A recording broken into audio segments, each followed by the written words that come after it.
we can start now. I think You the can. natural Okay, way, naturally yeah. you come. Yeah. Okay, so we start again. Like Yeah, last sure. year, you read a lot of Richard Ford's book because it was. So let me be frank with you. Yeah. So no, I think I'd been reading him maybe 15 years ago, really liked him. And then I read Canada about 2 years ago, and it was like, wow.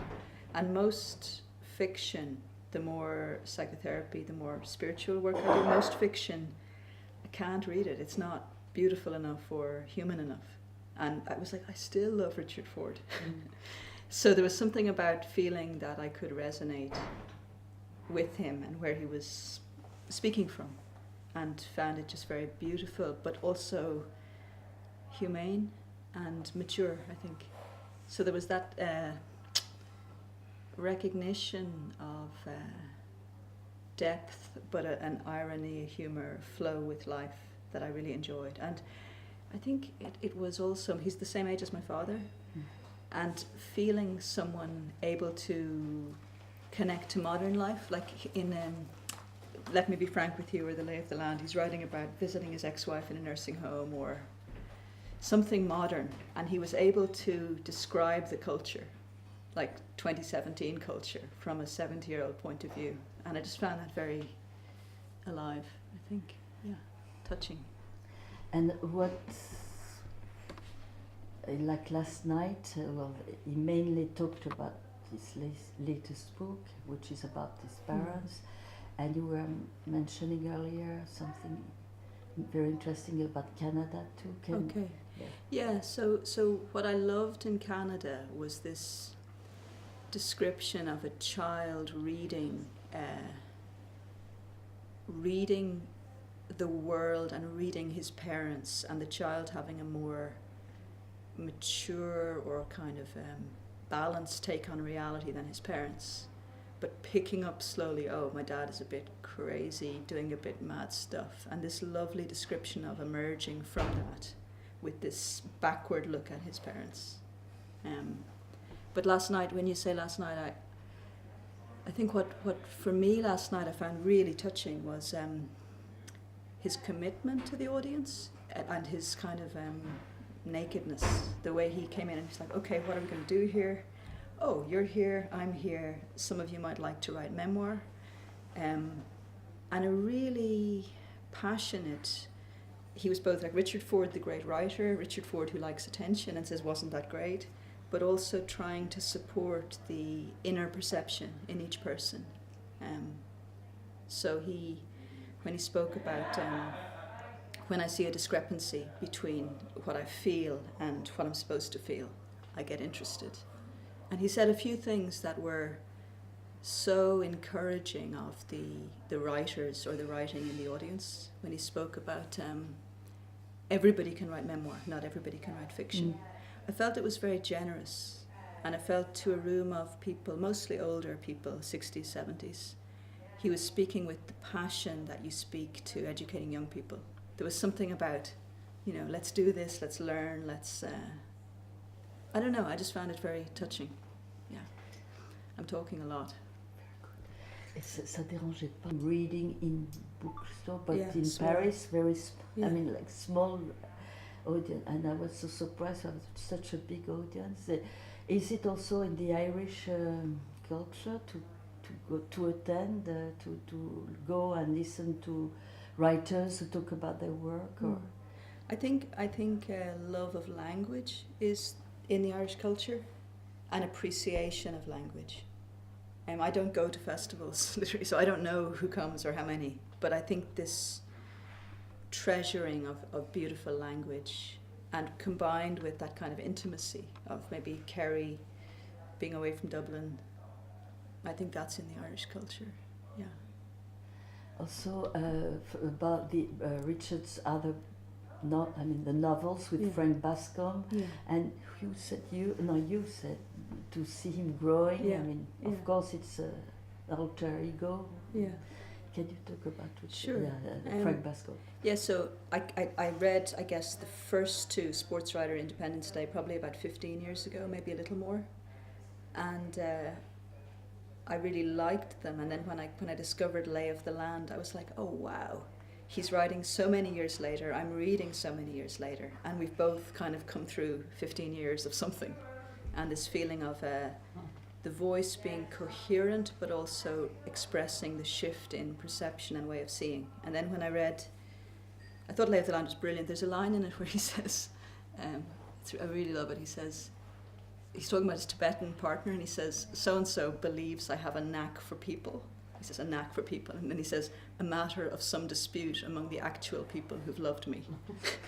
And I just think that's like, so there was humour in Lay of the Land that I found very touching. But then when I read Let Me Be Frank With You, I thought I was going to be disappointed by this kind of shorter book.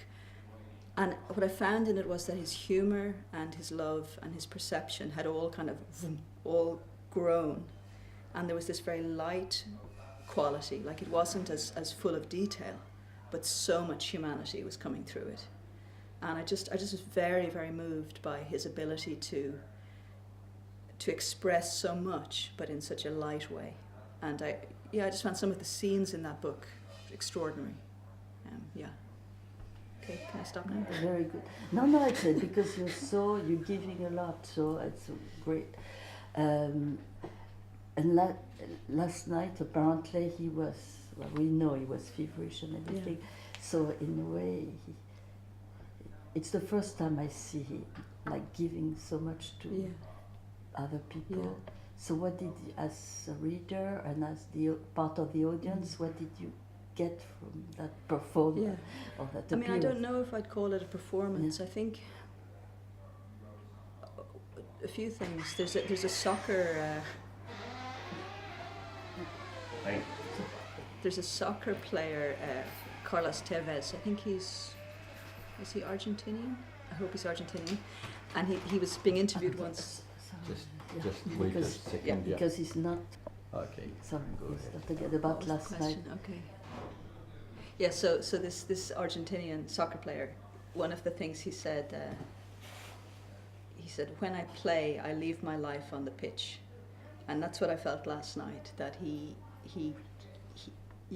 Richard just was very, very generous in his presence to the audience last night. And I felt he was trying to speak from different layers of himself in a way. It felt like there's the writer, there's the teacher, there's the human being, there's the son of a family. And each one of those parts or qualities was just very strongly communicating with the audience. So even though it was maybe a little bit more than an hour, I was saying to Doreen, I was like overwhelmed, going, can I take more of this? Like my heart was just, I was like, it's beautiful, but it's too much in terms of the,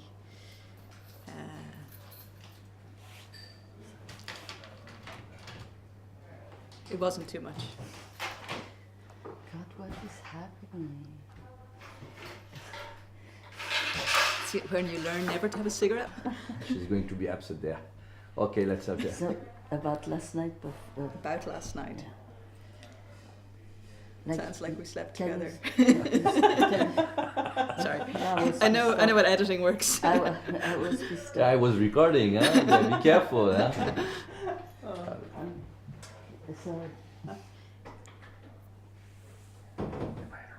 Yes. Please go. So sorry. No, don't be sorry. You're a guest. Va chercher une clope. Ah non. Ouais, come to the gym. Guy is stuck. Okay, well, he's let's committed. try. If we start filming, he'll come out. Okay, yeah. Allez. Like this. So now, you were asking about crying. About last night, and you said you wouldn't be able to take more. Yeah. Because it was in a way it was like. Here it comes. Yeah. Allez, let us. Finally. Finally. So, if I can just jump. That moment where he was crying about the passage where he described the sentence he said to his mother that he wished he hadn't said. I think one of the sort of themes that he was so strong about last night that I found very touching was when you write memoir, you really have to tell the truth. That these are other people and you have to be true to their limitation and true to what's true, and you can't play with what you perceived. There was something about his devotion to representation that was beautiful, and I think as a son, the way he described like picking up his parents, who they were, like just noticing it and noticing what they had between them, I just found it very beautiful, his perception of their flaws and a wish to be absolutely true to them without elevating them or any kind of blame. It just felt very beautiful, and that he was trying to clarify, I think, that people deserve truth. That if we're going to represent people in a memoir, it's like an obligation. And no, I don't think that's what you were asking me about, but that's just what.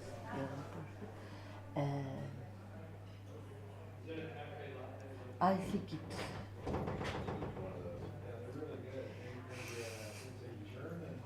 I'm going to ask. And what was it, or what it is for me, what it is for you? Is it for you to meet the creator, the writer? I mean, obviously you were not disappointed by Richard, but yeah, I think I expected. I actually expected to be disappointed. I realise now. I thought, I'm going to go and see this writer I love, and that's important to sort of, in a sense, pay respect to this person. They're coming to my country. I love their writing, but I didn't expect an enrichment of the work and an enrichment of my understanding of where he writes from. And I was thinking a little bit last night about, he talked about a very secure childhood in a way. And what I was thinking about was, when you feel that safe, you can perceive so much and so generously. There was something about that childhood set him up to be able to notice humans with empathy and detail and a kind of an inner ease that could really see an awful lot that most of us don't have, because we're preoccupied with something more, I don't know, survival. So seeing him was like, oh my God, that's why the writing is so good, because he can perceive so much. And when he spoke about this discrepancy thing, this seeing that he's writing to explore and represent and catch detail and authentic detail, rather than, I want to create a great character, I want to impress people with this. It was like, here's someone catching the details of human life in their work, because that's what excites them. And he said something like, it creates an aperture for me to explore, or an opening. So that feeling, I think, of a deeper affinity than I expected to have with him was there. Yeah, I'll stop there because I could just get boring. Yeah, okay. Thank you so much. Thanks, guys. Your expressions are wonderful. Have a little look and see how you look on this. I don't know if I can see. Is it? Yeah, you can. Right.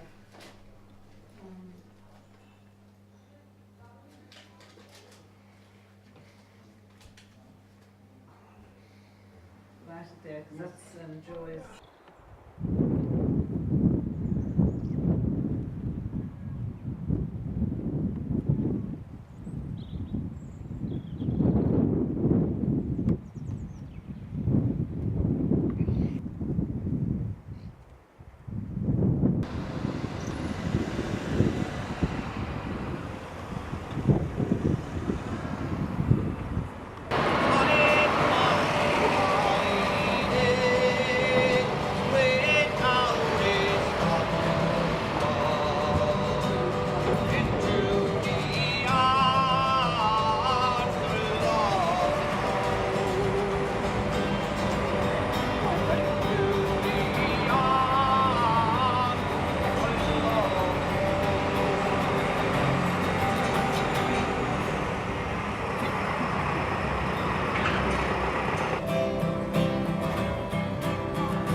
Ah, tu aimes bien les zooms. Comment?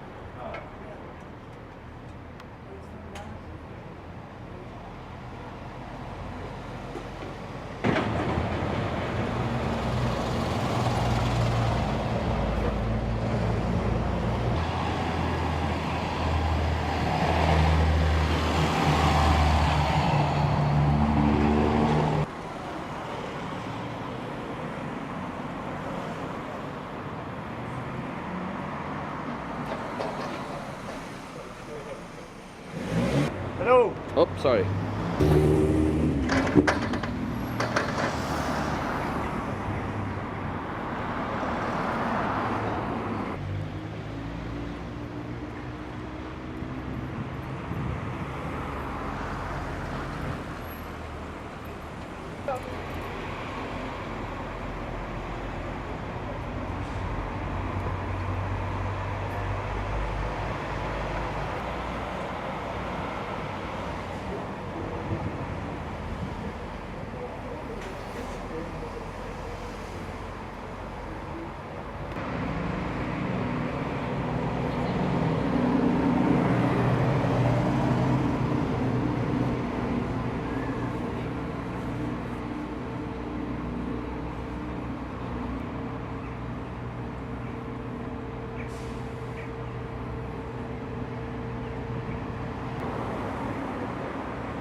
I cried all day,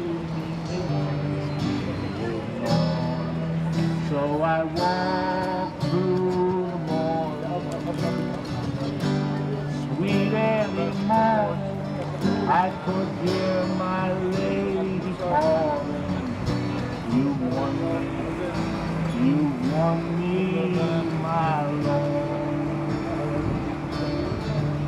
You won me, yes, you won me, my Lord.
Okay. Thanks, yeah, I just want to look at your book. Okay, that's perfect. I'm looking for tickets for Helen. Ashley, we're down to one computer at the moment. Dennis. I'm sorry, darling. Oh, it's busy. I can see you. Oh, Rose, that's a lovely 48. Which one? Yeah. Dennis, what's your surname? And is it one head or two?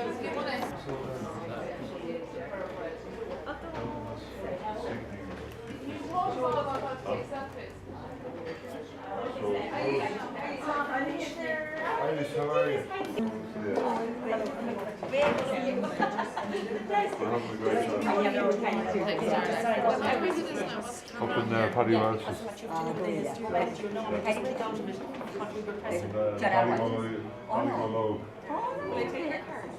Yeah, you guys, I'm. How are you doing? This one, I got this morning. I literally found your name written down somewhere and I said, I can give you a ring. When you pay for it, I can get I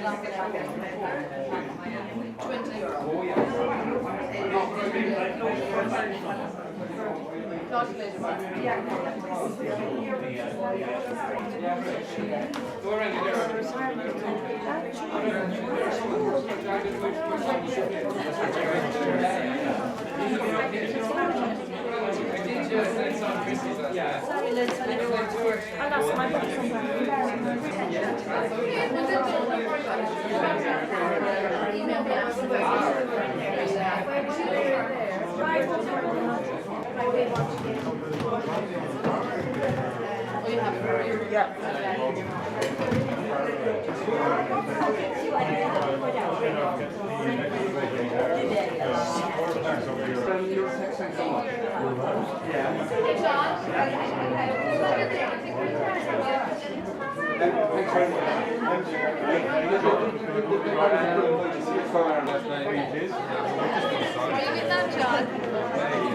I'm fire, girl, I'm on fire. I'm tracking with from there and the caution here, and there are songs to be tonight. Very good. I'm going very well. So when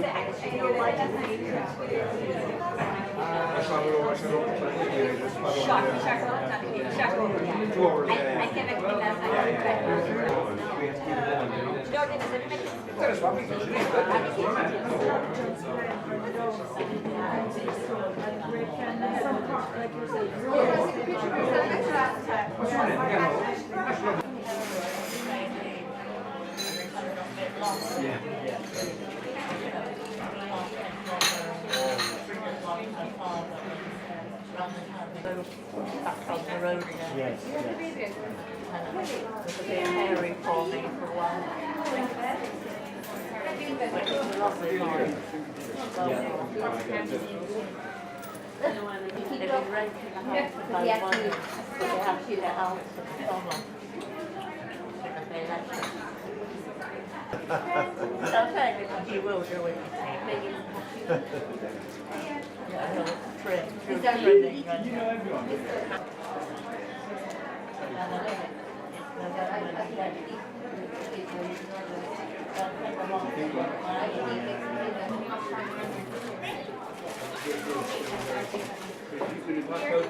Here, back to your card, at least we're warm. I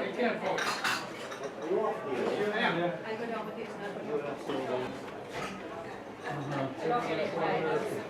do you like it? I like it.